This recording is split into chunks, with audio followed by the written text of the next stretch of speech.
You will need a 1:1 ratio of Super Sculpey and Sculpey Primo White. Begin to mix them together. The total amount that you will need is half of a pound of a block of each. Super Sculpey can take a bit to warm up and mix. It is a very solid and a heavier duty polymer clay. To mix both clays, push equal parts of both clays together and twist. As both clays mix together, it will be a lot easier to blend and also move the clay around as it gets warmer. After the clay is fully mixed and warm, portion some out. Roll the clay in your hands to create a cylinder shape.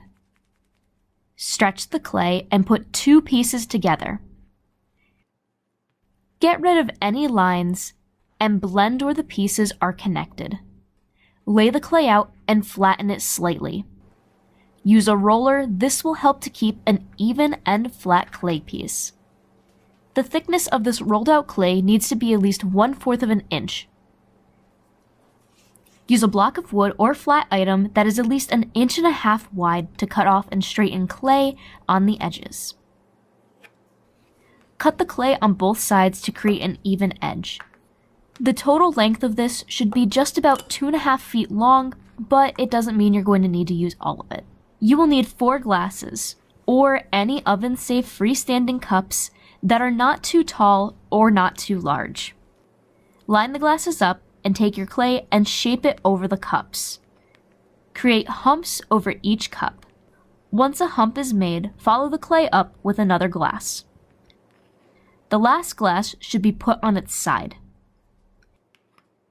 Any tears or also rips or bends that you do not want in the clay can be easily fixed and smoothed back out before this is baked.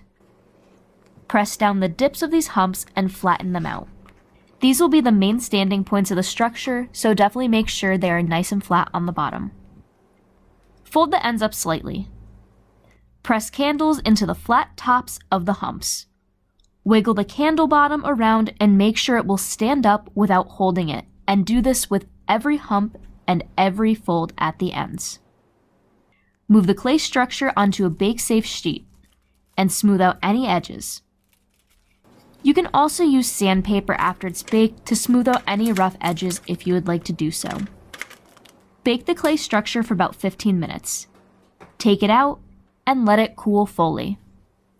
After your structure is out and cool, you're going to need to remove all of the glasses that you used. Twist them slowly, along with also just press them slightly.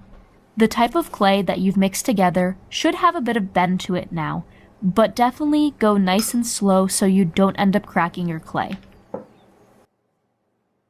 Line up your candles to make sure they sit straight. There should be no movement or very little movement. If there is any movement, then you're going to want to secure them properly. To secure them better, light a candle and drip some hot wax onto the indented area where the candle sits. Before the wax cools, place the candle. This will make it less likely that the candles will move at all. Now that you have all of your candles in place, light them all. This candle holder dupe will look great as any centerpiece or on any shelf. Always remember when you have lit candles in your house to keep them away from any loose hanging fabrics and also to keep an eye on them.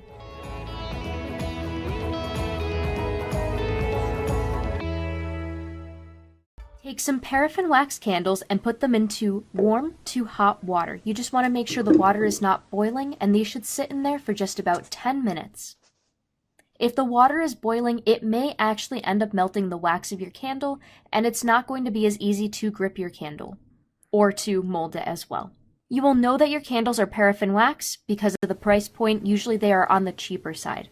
This can work with normal wax candles, just the whole thing is if they are normal wax, they may split, sort of like in these examples here that I have in this video. After your candles have sat in the water for a little bit, you can take them out and start to roll it out. Take a cutting board, put it down, and then put the candle down as well. Make sure it's dry, if not relatively dry. Also make sure you're using equipment that you don't fully and totally care about if you get wax on it, or you can easily remove the wax as well too. When you're rolling out the candle, you want to make sure that the section of the middle to a little bit of the end is flat, but the end is not fully and totally flat, since you will be putting this into a candle holder. When you're rolling these candles out, make sure to go slow, but not too slow, because they may end up actually cracking. You are working against the clock just a little bit on these, so you want to take that into consideration as to how long it will take to roll it out. After this candle is fully rolled out, you can go and put it back into the water and let it sit and warm back up again before you start twisting it. Take your other candle out of the water, put it into your hands, make sure it's relatively dry, and then start to twist it. Go slow when you're twisting it. Bend it to either the right or the left, and then start to loop it. You want to keep in mind when this candle will burn that it should be facing up with the wick. When you're twisting this candle, definitely keep that in mind, because if it is not facing up with the wick, it may actually burn improperly or not burn at all. Make sure to have a candle holder nice and close to you, so after you're done twisting, you can go and put this candle and form it in the candle holder. Moving on to the next candle, it should be twisted in the middle like this example that I have. Take your candle that you flattened out in the middle and put back into the water, take it out, and dry it off. Start to twist the section from the top of the candle, moving down to the bottom. You're going to want to do this really slowly. Take your time with this candle. Be very careful when you're twisting, and make sure to twist only clockwise or counterclockwise. Do not try to twist the opposite direction, because you will end up breaking this candle if you do. It's better to take it in sections, move from the top, and then slowly go down. If you need to go back up to the top, that is okay as well. Just use very minimal pressure and twist slowly. When you get to the bottom of the candle, you're going to want to grip it with your hand and twist slowly with your other hand. Once you have it twisted, make sure to hold it in place for a couple seconds. Grab your candle holder and put the candle in. Make sure it rests there for a couple minutes, if not a couple seconds, so it fully forms. It's important to form the candle to the candle holder, because in this example here, you can see that the candle wax was actually pushed up by the candle holder. If this candle was not formed to the candle holder, then it would not fit properly, and this would have to be warmed back up again.